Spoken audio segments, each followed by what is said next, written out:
प्रोष्ठीशविग्रहसुनिष्ठीवनोद्धतविशिष्टाम्बुचारिचलते कोष्ठान्तराहितविचेष्टाघमौघपरमेष्ठीडितत्वमवमाम् प्रेष्ठार्कसूनुमनुचेष्टार्थमात्मविदतीष्टो युगान्तसमये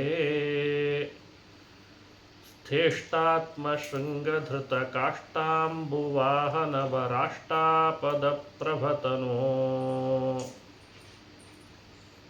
खण्डीभवद्बहुलडिण्ढीरजृम्भणसुचण्डीकृतो दधिमः काण्डातिचित्रगतिशौण्डाद्यहैमरदभाण्डाप्रमेयचरिता चण्डाश्वकण्ठमदशुण्डालदुर्हृदयगण्डाभिखण्डकरदोश्चण्डामरेश हयतुण्डाकृते दृशमखण्डामलं प्रदिश मे. ನಿನ್ನೆ ಹಯಗ್ರೀವ ರೂಪದ ವರ್ಣನೆಯನ್ನು ನಾವು ಅನುಸಂಧಾನ ಮಾಡಿದ್ವಿ. ಭಾವಿ ಸಮೀರ ವಾದರಾಜ ಗುರುಗಳು ಕೂರ್ಮಾವತಾರವನ್ನು ಅನುಸಂಧಾನ ಮಾಡ್ತಾ ಇದ್ದಾರೆ. ಕೂರ್ಮಾವತಾರವನ್ನು ಹ್ಯಾಕ್ ಚಿಂತನೆ ಮಾಡಬೇಕು 3ನೇ ಶ್ಲೋಕದಲ್ಲಿ ಹೇಳ್ತಾ ಇದ್ದಾರೆ. ಕೂರ್ಮಾಕೃತೆ ತ್ವವತು ನರ್ಮಾತ್ಮ ಪೃಷ್ಠಧೃತ ಭರ್ಮಾತ್ಮ ಮಂದರಗಿರೇ ಧರ್ಮಾವಲಂಬನಸು ಶರ್ಮ ಧರ್ಮಾವಲಂಬನಸು ಧರ್ಮ ಸದಾಂಕಲಿತ ಶರ್ಮಾ ಸುಧಾ ವಿತರಣಾತ್ ದುರ್ಮಾನರಾಹುಮುಖ ದುರ್ಮಾಯಿ ದಾನವಸು ಮರ್ಮಾಭಿಭೇದನಪಟೋ ಘರ್ಮಾರ್ಕಕಾಂತಿವರವರ್ಮಾ ಭವಾನ್ ಭುವನ ನಿರ್ಮಾಣಧೂತ ವಿಕೃತಿ. ಮತ್ತೊಮ್ಮೆ ಶ್ಲೋಕ ಹೇಗೆ ಹೇಳಬೇಕು ಅಂತ. ಕೂರ್ಮಾಕೃತೆ ತ್ವವತು ನರ್ಮಾತ್ಮ ಪೃಷ್ಠಧೃತ ಭರ್ಮಾತ್ಮ ಮಂದರಗಿರೇ ಧರ್ಮಾವಲಂಬನ ಸುಧರ್ಮಾ ಸದಾಂಕಲಿತ ಶರ್ಮಾ ಸುಧಾ ವಿತರಣಾತ್ ದುರ್ಮಾನರಾಹುಮುಖ ದುರ್ಮಾಯಿ ದಾನವಸು ಮರ್ಮಾಭಿಭೇದನಪಟೋ ಘರ್ಮಾರ್ಕಕಾಂತಿವರ ವರ್ಮಾ ಭವಾನ್ ಭವನ ಭುವನ ನಿರ್ಮಾಣಧೂತ ವಿಕೃತಿ. ಇಷ್ಟು ಶ್ಲೋಕ. ಪದವಿಭಾಗ ಕೂರ್ಮಾಕೃತೆ. ಕೂರ್ಮ ಆಕೃತೆ ಎರಡು ಪದ ಸೇರಿ ಒಂದು ಪದ. ಕೂರ್ಮಾಕೃತೆ ಸಂಬೋಧನಾದು. ತು ಅವತು ಸಂಧಿಯಾಗಿದೆ. ತು ಬೇರೆ ಪದ, ಅವತು ಕ್ರಿಯಾಪದ. ಇಲ್ಲಿ ನರ್ಮಾತ್ಮ ಪೃಷ್ಠಧೃತ ಭರ್ಮಾತ್ಮ ಮಂದರಗಿರೇ ಸಮಸ್ತ ಪದ ಅದು. ನರ್ಮಾತ್ಮ ಪೃಷ್ಠಧೃತ ಭರ್ಮಾತ್ಮ ಮಂದರಗಿರೇ ಧರ್ಮಾವಲಂಬನ ಸುಧರ್ಮಾ ಸದಾಂಕಲಿತ ಶರ್ಮಾ ಸುಧಾ ವಿತರಣಾತ್. ಅಲ್ಲಿ ಸ್ವಲ್ಪ ಸರಿಯಾಗಿ ತಿಳಿದುಕೊಳ್ಬೇಕದನ್ನು.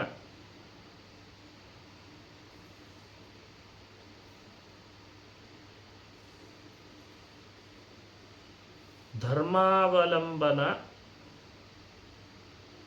ಸುಧರ್ಮಾ ಸದಾಂ, ಅಲ್ಲಿ ತನಕ ಒಂದು ಪದ. ಧರ್ಮಾವಲಂಬನ ಸುಧರ್ಮಾ ಸದಾಂ. ಸುಧಾ ವಿತರಣಾತ್ ಅದು ಬೇರೆ ಪದ. ಕಲಿತ ಶರ್ಮ ಅದು ಬೇರೆ ಪದ. ಹಾಗಾಗಿ ಎರಡನೇ ಪಾದದಲ್ಲಿ ಬಿಡಿಸ್ಕೊಳ್ಬೇಕದನ್ನು. ದುರ್ಮಾನ ರಾಹುಮುಖ, ದುರ್ಮಾನ ರಾಹುಮುಖ ದುರ್ಮಾಯಿ ದಾನವ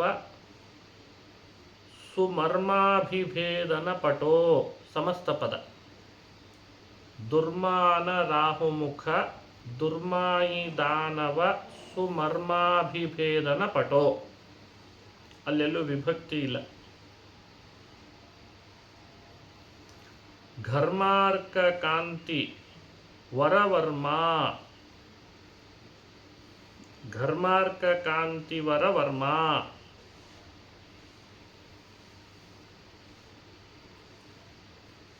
ಭವಾನ್ ಅದು ಬೇರೆ ಪದ. ಭುವನ ನಿರ್ಮಾಣ ಅದೊಂದು ಪದ. ಧೂತ ವಿಕೃತಿ,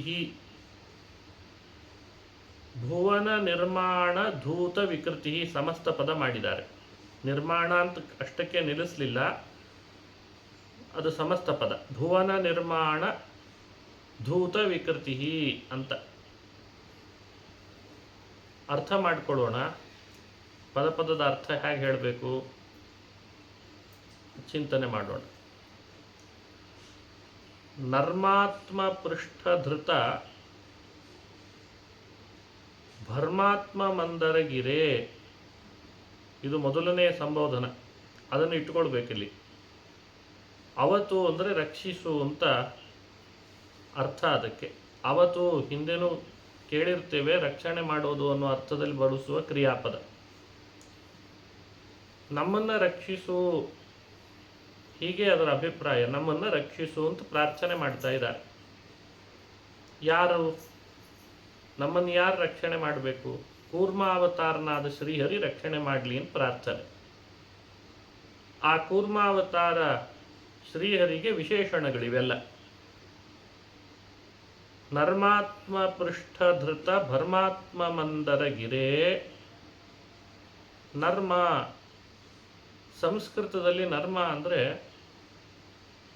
ಹಾಸ್ಯ ಅಂತ ಅರ್ಥ. ಹಾಸ್ಯಕ್ಕೆ ನರ್ಮ ಅಂತ ಹೆಸರಿದೆ. ಇಲ್ಲಿ ನರ್ಮ ಅಂದರೆ ಭಗವಂತ ತನ್ನ ಬೆನ್ನಿನ ಮೇಲೆ ಬೆಟ್ಟ ಹೊರುವಾಗ ಬಹಳ ಆಯಾಸಪಟ್ಟು ಹೊರಲಿಲ್ಲಂತೆ, ನಗನಗತಾ ಹೊತ್ತನಂತೆ. ಕೆಲವರು ಭಾರ ಹೊರುವಾಗ ಭಾರಿ ಆಯಾಸ ಪಟ್ಟುಕೊಂಡು ಹೊರ್ತಾರೆ. ಏನಾದರೂ ಒಂದು ಸಣ್ಣ ಚೀಲ ಹೊರಬೇಕು ಅಂತ ಇನ್ನೊಬ್ರೇನಾದರೂ ಹೇಳಿಬಿಟ್ರೆ ಸಾಕು, ಅದನ್ನು ಭಾರೀ ಹೀಗೆ ಎತ್ತಿ ಹೊತ್ತೊಂದು ಏನೂ ಇರಲ್ಲ ಅದರೊಳಗೆ ಭಾರ.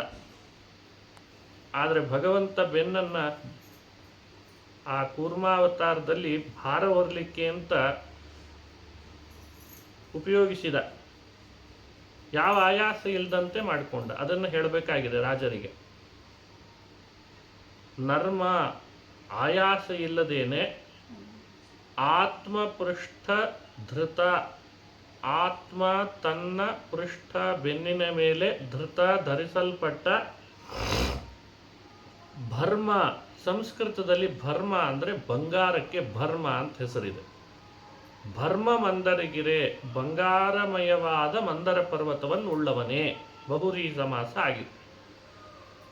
ನರ್ಮ ಆತ್ಮ ಪೃಷ್ಠ ಧೃತ ಭರ್ಮ ಮಂದರಗಿರೆ. ನರ್ಮ ಯಾವ ಆಯಾಸ ಇಲ್ಲದೇನೆ, ಆತ್ಮ ಪೃಷ್ಠ ತನ್ನ ಬೆನ್ನಿನ ಮೇಲೆ ಧೃತ ಧರಿಸಲ್ಪಟ್ಟ ಭರ್ಮ ಬಂಗಾರಮಯವಾದ ಮಂದರಗಿರೆ ಮಂದರ ಪರ್ವತವನ್ನು ಉಳ್ಳವನೇ. ಇದು ಆ ವಿಶೇಷಣದ ಅರ್ಥ. ಮುಂದಿಂದು ದುರ್ಮಾನ ರಾಹುಮುಖ ದುರ್ಮಾಯಿ ದಾನವ ಸುಮರ್ಮಾಭಿಭೇದನ ಪಟೋ.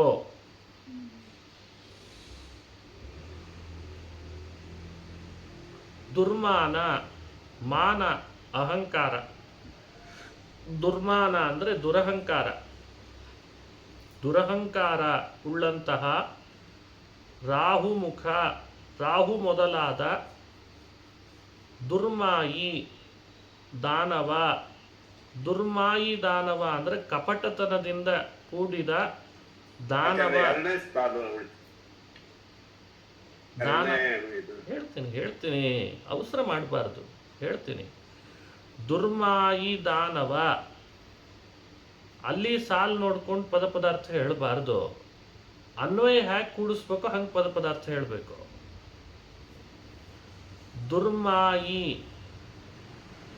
ಕಪಟತನ ಉಳ್ಳಂತಹ ದಾನವ ದೈತ್ಯರ ಸುಮರ್ಮಾಭಿಭೇದನ ಪಟೋ.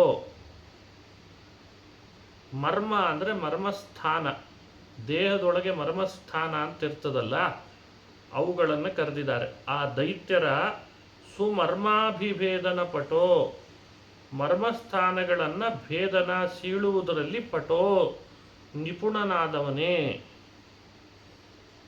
ಈಗ ಆ ವಿಶೇಷಣವನ್ನು ಮೂರನೇ ಪಾದದಲ್ಲಿದ್ದದ್ದನ್ನು ವಿಶೇಷಣವನ್ನು ಮೊದಲು ಹೇಳ್ಕೊಳ್ಬೇಕು.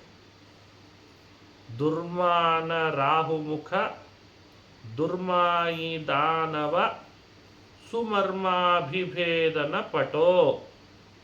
ದುರ್ಮಾನ ದುರಹಂಕಾರಿಗಳಾದ, ರಾಹುಮುಖ ರಾಹು ಮುಂತಾದ, ದುರ್ಮಾಯಿ ದಾನವ ಕಪಟತನವುಳ್ಳಂತಹ ದೈತ್ಯರ ಸುಮರ್ಮ ಮರ್ಮಸ್ಥಾನಗಳ ಅಭಿಭೇದನ ಭೇದಿಸೋದರಲ್ಲಿ ಪಟೋ ನಿಪುಣನಾದವನೇ. ಎರಡಾಯ್ತು. ಮೂರನೇದ್ದು ಧರ್ಮಾವಲಂಬನ ಸುಧರ್ಮಾ ಸದಾಂ. ಧರ್ಮ ಅಂದರೆ ಒಳ್ಳೆಯ ಧರ್ಮವನ್ನು ಅವಲಂಬನ ಆಶ್ರಯಿಸಿರುವಂತಹ ಸುಧರ್ಮಾ ಸದಾಂ. ಸುಧರ್ಮಾ ಸದಾಂ ಅಂದರೆ ದೇವತೆಗಳಿಗೆ ಹೆಸರು. ಸುಧರ್ಮ ಅಂತ ದೇವತೆಗಳು ಕೂಡುವಂತಹ ಸಭಾಗ್ರಹದ ಹೆಸರಿಟ್ಟಿದ್ದಾರೆ. ಹಾಗಾಗಿ ಸಭಾಗ್ರಹದ ಹೆಸರು ಸುಧರ್ಮ. ಅಲ್ಲಿ ಆಸೀನರಾಗುವವರು ದೇವತೆಗಳು ಅನ್ನೋ ಕಾರಣಕ್ಕೆ ಸುಧರ್ಮಾ ಸದಾಂ ಅಂತ ಅದನ್ನು ಬಳಸಿದ್ದಾರೆ. ಧರ್ಮಾವಲಂಬನ ಸುಧರ್ಮಾ ಸದಾಂ, ಧರ್ಮವನ್ನು ಅವಲಂಬಿಸಿರುವಂತಹ ಸುಧರ್ಮಾ ಸದಾಂ. ಸುಧರ್ಮ ಎಂಬ ಸಭಾದಲ್ಲಿ ಕುಳಿತಂತಹ, ಸಭೆಯಲ್ಲಿ ಕೂಡುವವರು ಅಂದರೆ ದೇವತೆಗಳು, ಅವರಿಗೆ ಸುಧಾ ವಿತರಣಾತ್ ಅಮೃತವನ್ನು ವಿತರಣ ಮಾಡಿದ್ರಿಂದ ಕಲಿತ ಶರ್ಮ. ಶರ್ಮ ಅಂದರೆ ಸುಖ ಅಂತ ಅರ್ಥ ಇದೆ ಸಂಸ್ಕೃತದಲ್ಲಿ. ಕಲಿತ ಶರ್ಮ ಸುಖವನ್ನು ಕೊಟ್ಟಂತಹ, ಅಮೃತ ವಿತರಣೆ ಮಾಡಿದ್ರಿಂದ ದೇವತೆಗಳಿಗೆ ಸುಖ ಕೊಟ್ಟರು. ಕೂರ್ಮಾವತಾರ ಶ್ರೀಹರಿ ಸುಖ ಕೊಟ್ಟವನು ಅಂತ ಆದ. ಮುಂದೆ ಘರ್ಮ ಅರ್ಕಕಾಂತಿವರ ವರ್ಮ, ಅದು ಒಂದು ವಿಶೇಷಣ. ಘರ್ಮಾರ್ಕ ಕಾಂತಿವರ ವರ್ಮ. ಘರ್ಮ ಅಂದರೆ ಅದು ಬೇಸಿಗೆಗಾಲ. ಆ ಬೇಸಿಗೆಗಾಲದ ಅರ್ಕ ಸೂರ್ಯನ ಕಾಂತಿಯಂತೆ ಕಾಂತಿ ಉಳ್ಳ. ಬೇಸಿಗೆಗಾಲದಲ್ಲಿ ಸೂರ್ಯನ ಕಾಂತಿ ಬಹಳ ಪ್ರಖರವಾಗಿರ್ತದೆ. ಅದರಂತಹ ಕವಚವನ್ನು ಧರಿಸಿದ್ನಂತೆ ವಿಷ್ಣು. ಅದಕ್ಕೆ ಅಲ್ಲಿಗೆ ಅನ್ವಯ ಮಾಡ್ತಾರೆ. ಘರ್ಮ ಅರ್ಕ ಕಾಂತಿ ವರವರ್ಮ. ಘರ್ಮ ಬೇಸಿಗೆಗಾಲದ, ಅರ್ಕ ಸೂರ್ಯನ ಕಾಂತಿಗೆ ಹೋಲುವ, ವರವರ್ಮ ಶ್ರೇಷ್ಠವಾದ ಕವಚವನ್ನು ಹಾಕಿಕೊಂಡ. ಭುವನ ನಿರ್ಮಾಣ ಧೂತ ವಿಕೃತಿ. ಭುವನ ಭೂಮಿಯನ್ನು ನಿರ್ಮಾಣ ಸೃಷ್ಟಿ ಮಾಡುವುದರಲ್ಲಿ ಧೂತ ವಿಕೃತಿ ಯಾವ ಥರದ ವಿಕಾರವನ್ನೂ ಹೊಂದದ, ಪ್ರಪಂಚ ನಿರ್ಮಾಣದ ವಿಷಯದಲ್ಲಿ ಯಾವ ವಿಕಾರವನ್ನೂ ಹೊಂದದಂತಹ ಕೂರ್ಮಾಕೃತೆ, ಕೂರ್ಮದ ಆಕೃತಿಯನ್ನು ಹೊಂದಿದವನೇ ಅಂತಹ ಭವಾನ್ ನೀನು ತು ವಿಶೇಷವಾಗಿ ಅವತ್ತು ನಮ್ಮನ್ನು ರಕ್ಷಿಸು ಅಂತ ರಾಜರು ಪ್ರಾರ್ಥನೆ ಮಾಡ್ತಾ ಇದ್ದಾರೆ. ಎಲ್ಲ ಪದಕ್ಕೆ ಅರ್ಥ ಬಂತು ಅಂತ ಅಂದ್ಕೊಡ್ತೀನಿ. ಎಷ್ಟು ಚೆನ್ನಾಗಿದೆ ಈ ಶ್ಲೋಕ ನೋಡಿ. ಇನ್ನೊಮ್ಮೆ ಅನುಸಂಧಾನ ಮಾಡೋಣ ಪದಾರ್ಥ, ಆಮೇಲೆ ಭಾವಾರ್ಥ ಹೇಳ್ತೀನಿ. ನರ್ಮಾತ್ಮ ಪೃಷ್ಠಧೃತ ಭರ್ಮಾತ್ಮ ಮಂದರಗಿರೆ. ನರ್ಮ ಆಯಾಸವಿಲ್ಲದ, ಆತ್ಮಪೃಷ್ಠಧೃತ ತನ್ನದೇ ಬೆನ್ನಿನ ಮೇಲೆ ಹೊತ್ತ, ಭರ್ಮ ಮಂದರಗಿರೆ ಬಂಗಾರಮಯವಾದ ಮಂದರ ಪರ್ವತ ಉಳ್ಳವನೇ. ಆಯಾಸ ಇಲ್ಲದೆ ತನ್ನ ಬೆನ್ನಿನ ಮೇಲೆ ಮಂದರ ಪರ್ವತವನ್ನು ಹೊತ್ತವನೇ ಅಂತ ಇದು ವಿಶೇಷಣದ ಅಭಿಪ್ರಾಯ. ಆ ಮಂದರ ಪರ್ವತ ಬಂಗಾರಮಯವಾದದ್ದು, ಅದಕ್ಕೆ ಭರ್ಮ.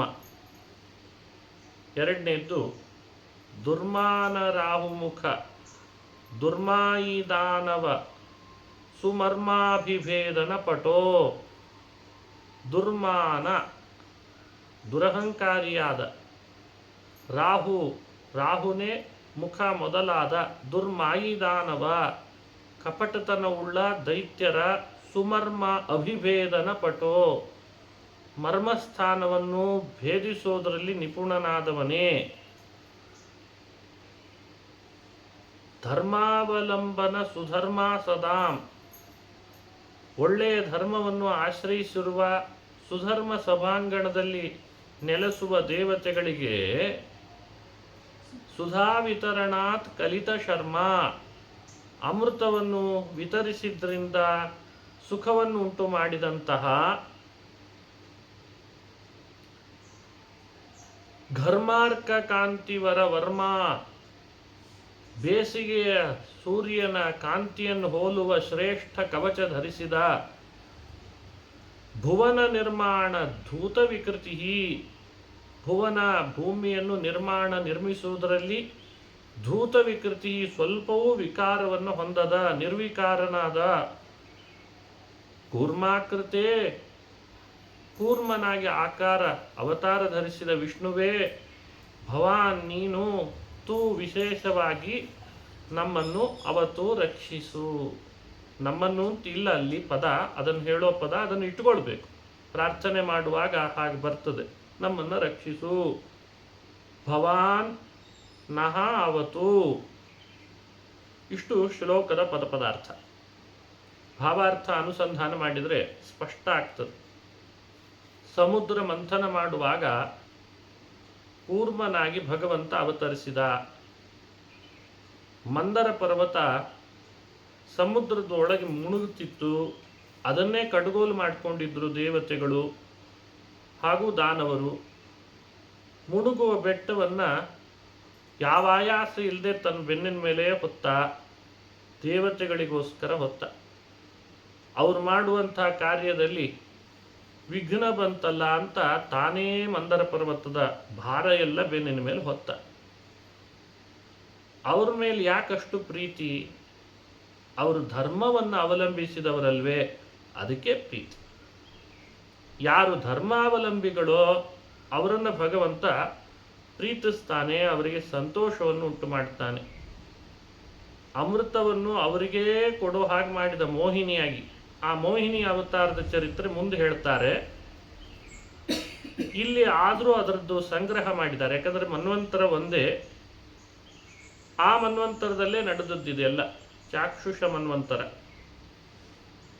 ಅವರಿಗೆ ಅಮೃತವನ್ನು ಉಣಿಸಿ ಸಂತೋಷ ಕೊಟ್ಟ. ಧರ್ಮವನ್ನು ಅವಲಂಬಿಸಿದವರಿಗೆ ಸುಖ ಸಿಗಬೇಕು, ಅಧರ್ಮ ಮಾಡುವವರಿಗೆ ಸುಖ ಸಿಗಲಿಲ್ಲ. ಮತ್ತೇನಾಯಿತು? ಅವರ ಮರ್ಮಸ್ಥಳದ ಭೇದನ ಆಯಿತು. ಬುದ್ಧಿಪೂರ್ವಕವಾಗಿಯೂ ಅಧರ್ಮ ಮಾಡ್ತಾರೆ. ಅದೇ ದುರಹಂಕಾರಿಗಳಾದ ರಾಹು ಮೊದಲಾದ ದೈತ್ಯರು ಹರಿಕಪಟತನ ಮೆರೀತಿದ್ರು. ಅಂಥವರ ಮರ್ಮಸ್ಥಳವನ್ನು ಭೇದಿಸಿ ಹಾಕಿದ. ನೋಡಿ, ಒಂದೇ ಶ್ಲೋಕದಲ್ಲಿ ಆ ಎರಡು ಪಾದ ಗಮನಿಸ್ರಿ. ಎರಡನೇ ಪಾದ ಧರ್ಮಾವಲಂಬಿಗಳಿಗೆ ಸುಖ ಕೊಡ್ತಾನೆ, ದುರಹಂಕಾರ ಕಪಟತನ ಮೆರೆದು ಇರುವ ದೈತ್ಯರ ಮರ್ಮಸ್ಥಳವನ್ನು ಭೇದಿಸ್ತಾನೆ. ಎರಡನ್ನೂ ಒಟ್ಟಿಗೆ ಹೇಗೆ ಸಂಗ್ರಹಿಸಿದ್ದಾರೆ. ಇನ್ನು ಯುದ್ಧದಲ್ಲಿ ಯಾವತ್ತಿದ್ರೂ ಅವನಿಗೆ ಜಯ. ಭಗವಂತ ಯುದ್ಧಕ್ಕೆ ಬಂದಾಗೆಲ್ಲ ಕವಚ ಧರಿಸಿ ಬರ್ತಾನೆ. ಎಂಥ ಕವಚ ಅಂತ ಅದನ್ನು ವರ್ಣಿಸಿದರು. ಅವನ ವೈಭವ, ಅವನ ಪರಾಕ್ರಮ ವರ್ಣನೆ. ಘರ್ಮಾರ್ಕ ಕಾಂತಿವರ ವರ್ಮ ಅಂತ. ಇಷ್ಟೆಲ್ಲ ಮಾಡುವ ಭಗವಂತನಿಗೆ ಏನಾದರೂ ವಿಕಾರ ಇದೆ ನಮ್ಮ ಮನಸ್ಸಿನಲ್ಲಿ, ಇಡೀ ಬ್ರಹ್ಮಾಂಡ ನಿರ್ಮಾಣ ಮಾಡುವಾಗಲೇ ಯಾವ ವಿಕಾರ ಹೊಂದುವವನಲ್ಲ ಅವನು. ಇನ್ನು ಅಮೃತ ಮಥನ ಮಾಡಿದಾಗ ಹೊಂದುತ್ತಾನೆ, ಅವನಿಗೇನು ವಿಕಾರ ಇಲ್ಲ. ಅವರವ್ರ ಕರ್ಮಾನುಸಾರ ಫಲ ಕೊಡೋನಷ್ಟೆ. ಅವನು ಅಲೇಪ, ನಿಸ್ಸಂಗ, ಅಸಂಗಾನ. ಇಂಥ ಕೂರ್ಮನಾದ ಶ್ರೀಹರಿಯನ್ನ ರಕ್ಷಣೆ ಮಾಡು ಅಂತ ಪ್ರಾರ್ಥನೆ ಮಾಡಿಕೊಳ್ರಿ. ಮಂದರ ಬೆಟ್ಟದಂತಹ ಬೆಟ್ಟವನ್ನು ಧರಿಸುವಾಗಲೂ ಆಯಾಸ ಇಲ್ಲ ಅಂದರೆ ಅವನ ಪೌರುಷ ಎಷ್ಟು.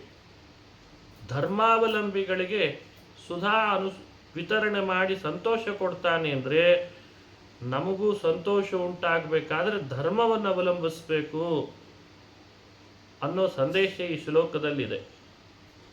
ಇಲ್ಲದೆ ಹೋದರೆ ದುರಹಂಕಾರ, ಕಪಟತನ ಮೆರೆದ್ರೆ ನಮ್ಮ ಮರ್ಮಸ್ಥಳ ದೈತ್ಯರದನ್ನು ಹೇಗೆ ಭೇದಿಸಿದ್ನೋ ಹಾಗೆ ಭೇದಿಸಲಿಕ್ಕೆ ಗೊತ್ತು ಅಂತ ತೋರಿಸಿದ್ದಾರೆ.